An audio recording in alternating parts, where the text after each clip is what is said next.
In my previous videos about the American Express Gold Card, I've maintained how this card can be a workhorse card for you. You get 4x back on supermarkets, 4x back on dining, 3x back on travel, and it also has a slew of credits across Resi, Uber, a dining credit, and a Dunkin' Donut credit. However, in today's video, we'll talk about why I'm thinking about not having the American Express Gold Card in my setup moving forward. We'll discuss 3 reasons as to why I'm contemplating not having this card in my setup. If you're new here, my name is Abhi. This is Credit Debit with Abhi. If you like content like this, hit the like and subscribe button. And like we do in all of our videos, without further ado, let's dive in. This card comes with a $325 annual fee, and as weird as it is going to sound, it is kind of a mid-tier credit card when it comes to the stack rank of premium credit cards. For that credit fee, you get a $100 Resi credit broken down into $50 every 6 months. You get a Uber credit for $120 broken down into $10 every single month. You get a $10 dining credit that's spread out across a bunch of providers. The one I tend to use is Grubhub. And then you also get an $84 Dunkin' Donut credit that's broken down into $7 every single month. And like I mentioned earlier, the card also comes with 4x multiplier on supermarkets as well as dining, 3x multiplier on flights,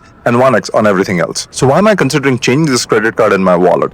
Let's discuss the 3 reasons. Reason number 1 are the multipliers. The multipliers was what made this card a workhorse card. Like I mentioned, 4x back on supermarkets, dining, and 3x back on flights. And since for a lot of US households, dining and supermarket are some of the major expenses, 4x back on those categories meant significant amount of points in your Amex account. But if you look across the ecosystem, and especially if you have a bunch of credit cards, that advantage that the Gold Card had it's kind of disappeared. Let's take an example. So against the 4x on supermarkets, I could very well use the Citi Custom Cash, which earns me 5x back up to $500 every single month. Now in an average month, that's probably what I'm spending on groceries anyways. And the icing on the cake is the Citi Custom Cash earns you Citi Thank You points, and it's a $0 annual fee credit card. Let's also talk about dining. The 4x back on dining is actually pretty robust, but if you look across the industry, a lot of other credit cards can compete with it. Think about the Chase Sapphire Reserve and the Chase Sapphire Preferred, both of which earn 3x back. If you look at the Citi ecosystem, you have the Citi Strata Premier card that earns you 3x back on dining, but also a bunch of other categories and is only $95 in annual fees. The question then becomes,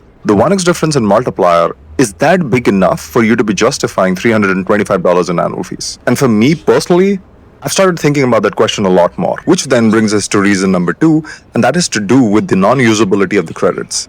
This card has credits that can offset the annual fee on the credit card across Resi, Uber, the dining credit, as well as Dunkin' Donuts. My challenge has been that every other premium credit card also has a slew of credits that now needs to be managed. If you take the example of the Chase Sapphire Reserve, which I also have, the DoorDash credit there competes with the dining credit where I generally use Grubhub. And even though previously I was easily able to use the Grubhub credit, recently I've noticed that the restaurants that I like to eat from are generally either on Uber or on DoorDash, which means that I'm forcing myself to use the Grubhub credit. And then not to mention that the Dunkin' Donuts credit is basically useless for me. If you add the Dunkin' credit, which is $84, and the dining credit, which is $120, that adds up to $204 versus the $120 from Uber and the $100 from Resi that I can value at 100%. So the net annual fee on the credit card has increased quite a bit for me because I've sparingly used the Grubhub credit. And then lastly, the third reason why I'm considering not having the credit card is the temptation of upgrading this credit card to the American Express Platinum credit card. You heard that right.